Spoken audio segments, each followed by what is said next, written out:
Good morning, Chase Oaks. It is so good to be with you. I want to welcome Woodbridge, Sloan Creek, Chase Oaks Live, and of course, Espanol. We've been in a series called Enjoy Responsibly, looking at the book of Ecclesiastes. Now, if you grew up in a church, maybe the way that you saw the Bible was this book of rules, of things that you couldn't do. It was this constricting thing.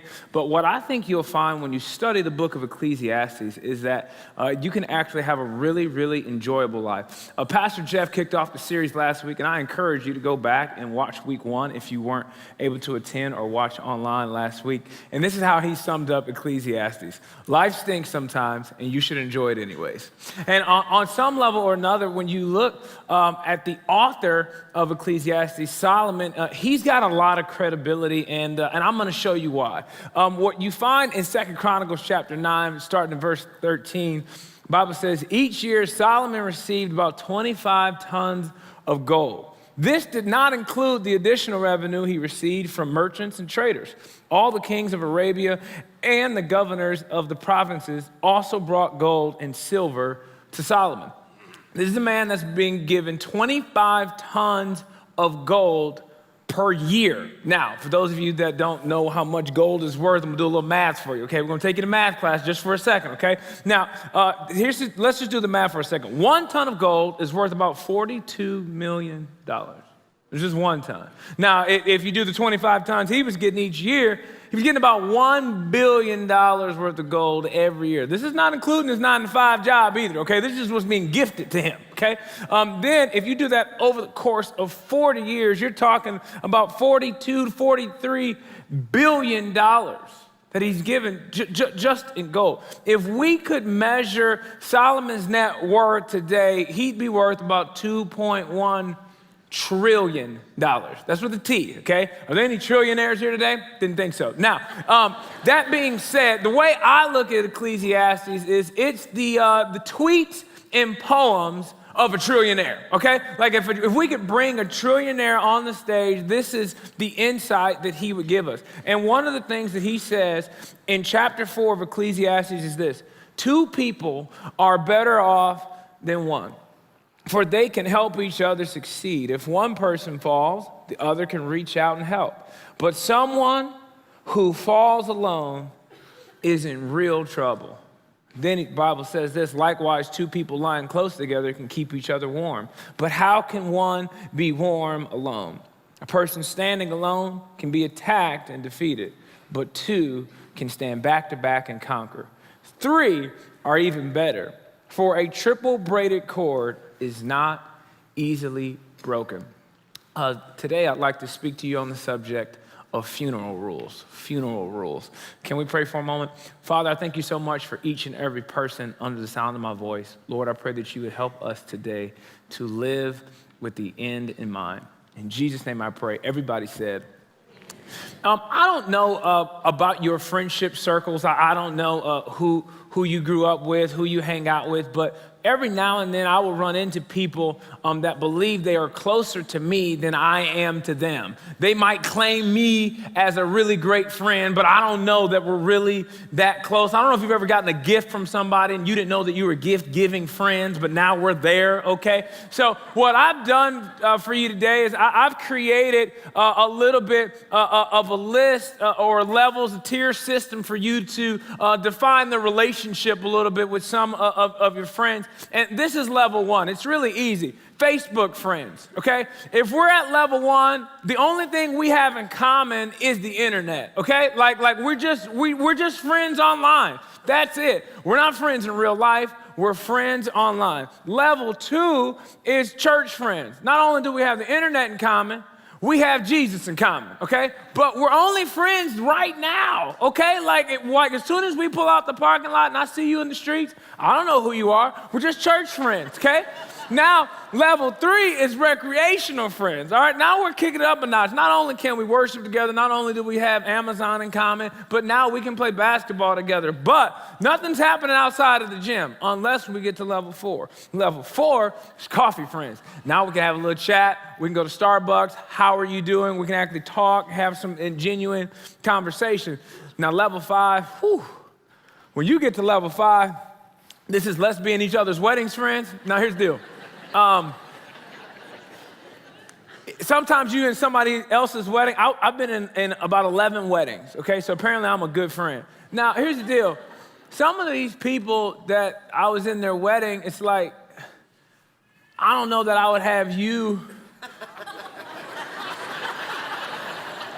in my, I didn't know we were at level 5, you know, like, and I don't have 11 groomsmen, like, it's like, how is this gonna happen? So in college, I had this guy, he's like, Ryan, I'm engaged, and I used to film weddings and say, hey, will you, man, we would love to have you shoot our wedding. I was like, oh man, I'd be honored to, and so we go to lunch, talk about the wedding, and he's like, Ryan, I got some bad news for you, man.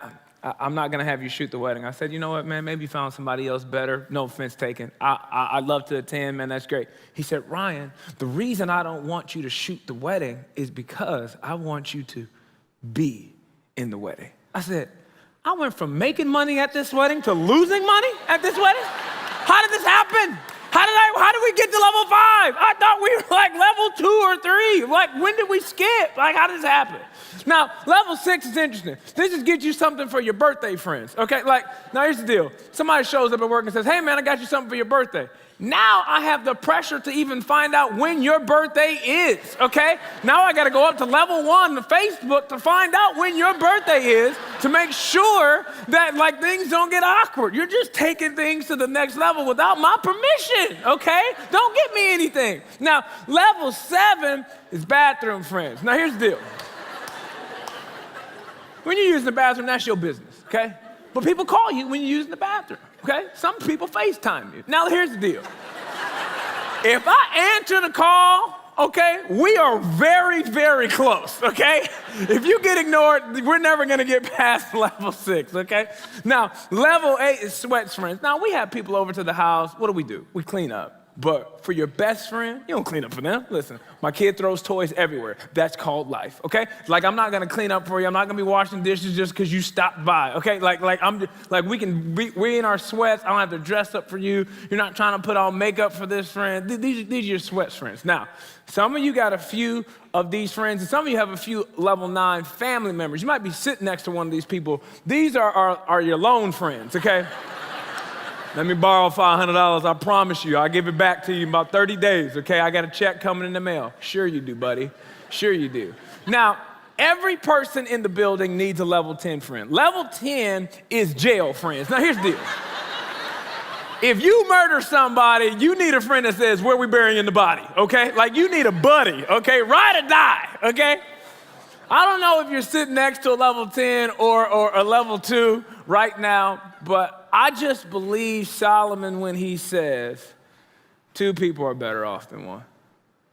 Life is better together.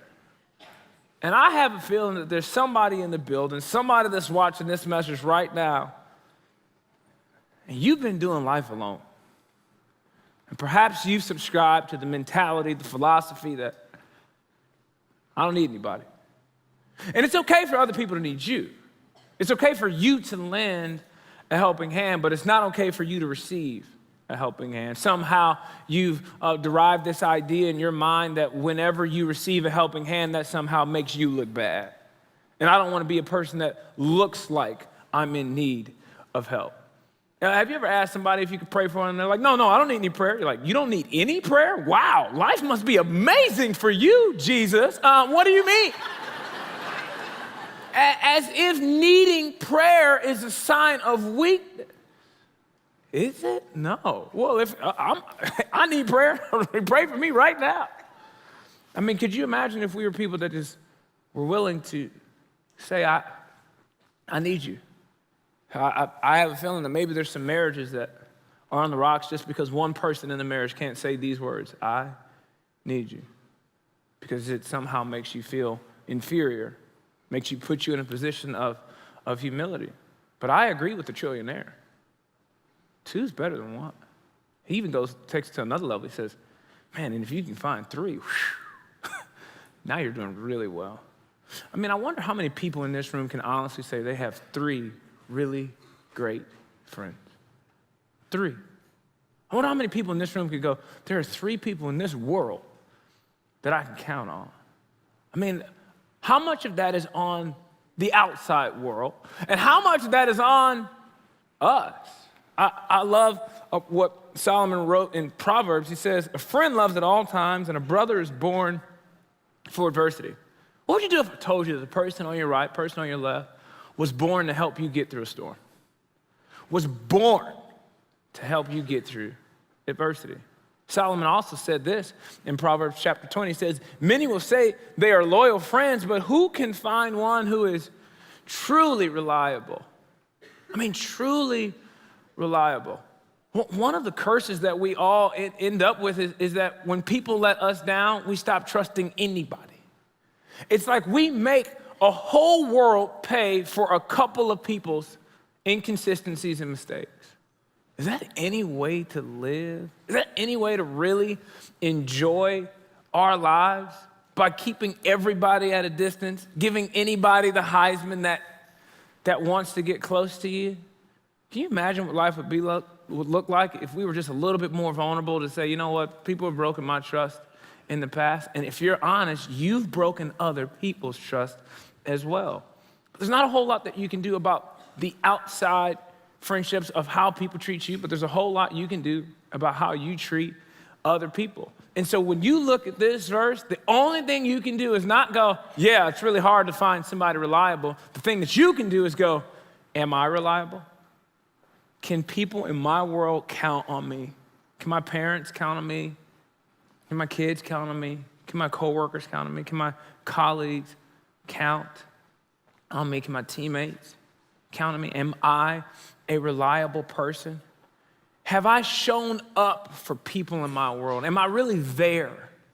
And maybe your there is a place that you don't really like, a place that doesn't make sense. Maybe you're in a lonely place, a desert place, one that is feeling very, very like you're the only person that is going through what you're going through.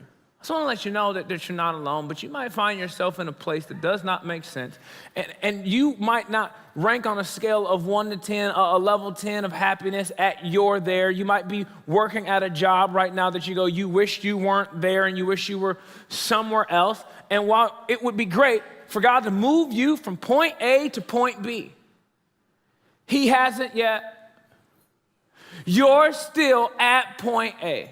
You're still there. And while you might not like where you're at, while you might not like that school, while you might not like that neighborhood, while you might not like where you are, there is somebody there that needs you to be there.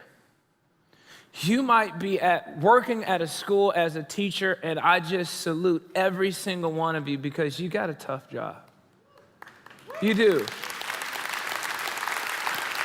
And you might find yourself up late at night grading papers, and as soon as you're done, you start looking for another job.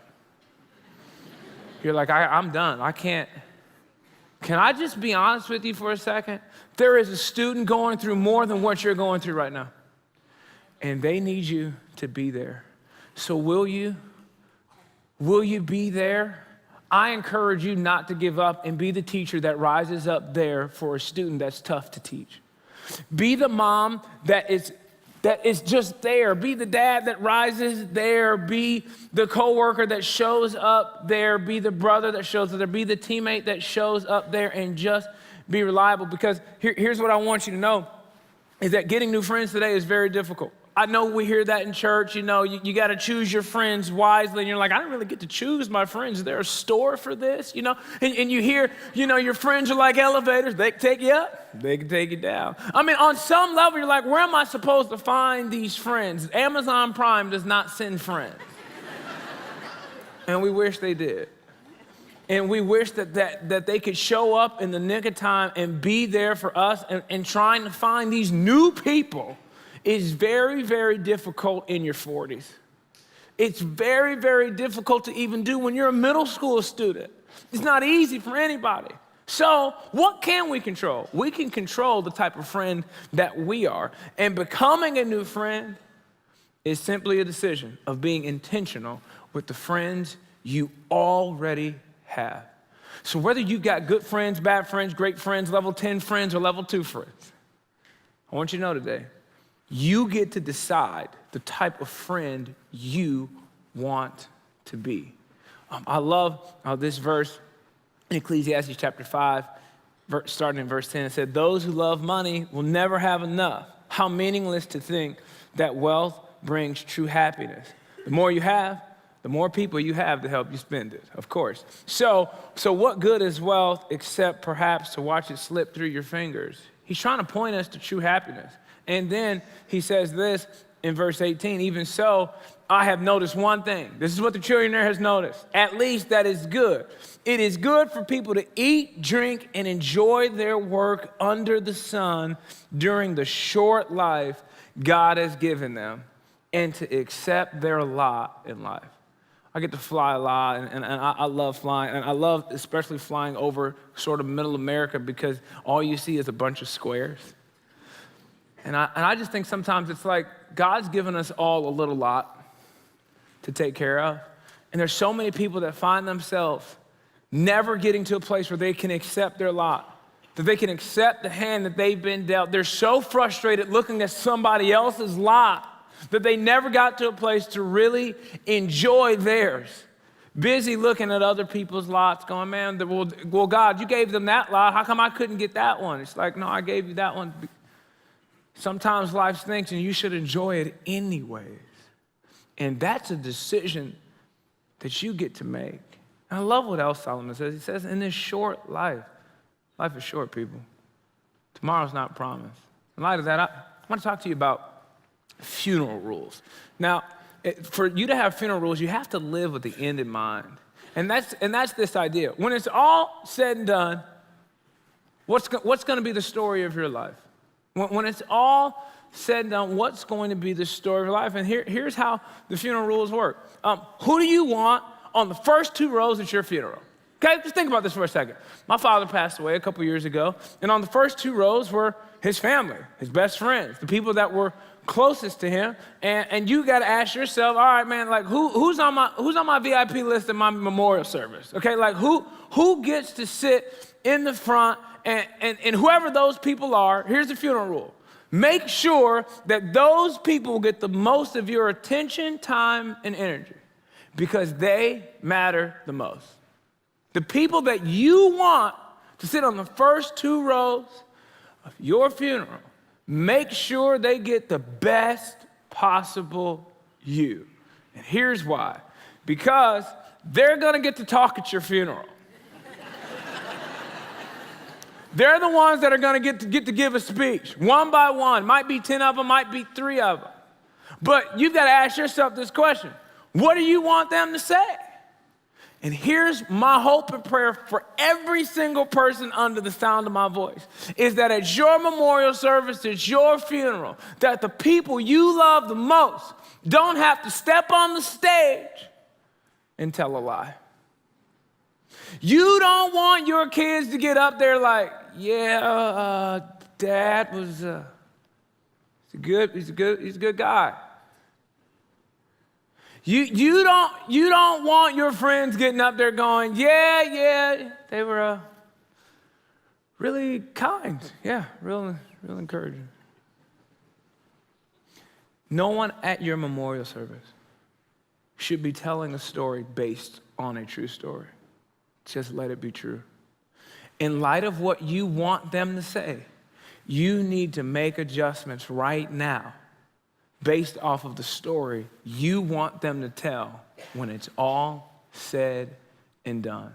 So here's my personal mission statement. And the reason I'm sharing it with you isn't to say, hey, your mission statement should look like this or anything. I'm just letting you know the verbiage in here are things that I want people to use when it's all said and done. Here's how it goes. My mission is to use my voice to help people reach their potential. I am committed to providing creative and innovative messages, books, and films that inspire people to become who they've always wanted to be. I will look for opportunities to show extreme love and generosity to my family, friends, and strangers. I want strangers to feel like family. I want the people who are closest to me to say I'm the most encouraging person they know. In their darkest moment, I want them to say I was there for them. I will speak hope to the hurting, joy to the lifeless, and faith to the disappointed. I will help people know that their dreams are possible. This is what I want people to talk about when I'm gone. Like one of the love languages that I have, I mean, yours might be quality time or yours might be words of affirmation. My love language is shoes, okay? I just like shoes. If I love you and you love me, you're gonna buy me shoes and I'm gonna buy you shoes, okay? I wear a size 12. If you love me, you get the picture. So all of my friends, like at some point in our relationship, I'm gonna get them shoes. They're like, dude, but shoes isn't my love language. I'm like, but it's mine. So if you don't want them, give them back to me and I'll wear them. That's fine. And so I just buy a lot of shoes for people. It's just my deal. It's just the way that it just makes people feel great. They love new shoes, just like me. And so here's what I want my wife to do at my memorial service, because I'll probably go before her. So here's what I want her to do. I want her to get up and say, if Ryan Leake purchased a pair of shoes for you, I want you to stand to your feet. And I want half the room to stand up. I want half the room to stand up. And then I want my wife to go, if Ryan Leake paid for one meal for you, in your lifetime, I want you to stand to your feet. I want the room to stand up. If Ryan Leake encouraged you personally one time, I want you to stand to your feet, and I want the room to stand up. What do you want people to say? What do you want your spouse, your kid to say? Hey, stand up if Bill, if Jennifer, if Sarah, if they did, you fill in the blank. What do you want your story to be? Here's the deal. My wife won't have to get up here and tell a lie. It will be a true story in light of living with the end in mind, going, well, if I want this to be true, I kind of got to do it. People aren't going to get up there and be like, yeah, he was really generous, if he wasn't. It's got to be a true story. One of my favorite places in the entire world is it's located in Carrollton, Texas, and it's called the 99-cent store. Now, let me tell you why I love the 99-cent store. It's 1 cent cheaper than the dollar store. Now, for those of you that don't like to save money, we don't speak the same language, but here's the deal. Life is expensive. You go to the movies, pay $15 for a small Coke. That's robbery, okay? And the Amazon subscriptions that you can have, I got Amazon Fresh. I mean, it's just like, I don't even know where all this money's coming from, okay? You're just like, you spend so much money, except at the 99-cent store, it makes me feel better about my life altogether. I go to the 99-cent store right after I pay my mortgage, just for therapy, okay? So you go to the 99-cent store, and my biggest pet peeve with the dollar store, Dollar Tree, or the 99-cent store is when they have stuff there that's more than $1 or 99 cents. I'm like, that's called false advertising, okay? Like if you say you're gonna do something, then do that, okay? So it's my goal in life to find things in these stores that don't belong, that shouldn't be 99 cents. And I'll go get the manager and go, hey, there's no way this is 99 cents. I was at a 99-cent store around Christmas time, and I was dancing through the aisles because I can get a cart full of stuff and spend $20. I'm like, this is awesome. And so I go, hey, I picked up this plunger. I'm like, plunger can't be 99 cents. I said, hey, how much is this plunger? Sir, it's 99 cents. Well, let me get 2 of them then, okay? You never know. Want my break? You know what I found at the 99-cent store? Ankle braces. Ankle braces at Dick's Sporting Goods are about $40. So I'm thinking, this is a mistake. Somebody dropped these here, okay? So I said, hey, ankle braces, how much are these? Sir, they're 99 cents. I said, give me 3 of them. I got 2 ankles. Who knows what can happen, okay? I'm enjoying my life right now, okay? Like, I have no worries, all right? Like, I'm loving, and I'm in line. I'm messing around with the clerk, and we're just having fun. And I see this lady behind me. She's got 5 items, and I'm like, you know what? I'm gonna pay for hers too because I'm a baller. So go ahead and put her stuff on my tab. I got it, okay? Like I'm excited, okay? I'm like this is amazing. And this lady's like, no, it's okay. I was like, no, I got it. Yeah, put it on there. And this is what this lady says to me. She says, is this a prank? I said, lady, who's doing 496 pranks? I already did the math. It's not that much. You know, And this is what she said, honestly. She said, no one has ever shown this much kindness to me in my whole life. Now, the reason I tell you this story isn't to say, hey, look at me, I'm just so generous. I tell you that story just to let you know how easy it is to make a difference in the world we live in. It's so mean. You only need to be a little bit kind for the story to be true. Some of us think generosity is like, oh, that's for wealthy people. No, it's for intentional people. It's for people that simply want their story to be one way to say, hey, you know what, I want strangers to feel like family. And there are people right where you are that live in your neighborhood, that shop at your Walmart, that shop at your Target, that maybe look like they've got more than they really do. And what if you live life slow enough to say, I'm gonna lend a helping hand? And I got a feeling that everybody in this room has $4.96. I share that story to let you know you can do it. You might not be able to afford to buy somebody some shoes, but maybe you can help them do something else. Maybe generosity for you begins to look like just being very, very generous with your time. Maybe generosity for you is living life slow enough to text people that you know are going through a divorce, and you simply ask them this question, genuinely, how are you? I've learned that when you ask a person how they're doing twice, the second time they give you the honest answer. How you doing? Good. Hey, can I ask you something? Yeah. How you doing? I'm okay. That's different than the first time. So what's going on with you? It's generosity. What kind of person do you want to be? Lastly, this is a question that maybe you can discuss over dinner with your family. Maybe you discuss this in a small group this week. Who are the most important people in your life? And what do you want them to say about you? Who are the most important people in your life? And what do you want them to say about you? You might be a student, and maybe the conversation that you're going to have is, what's your reputation at school?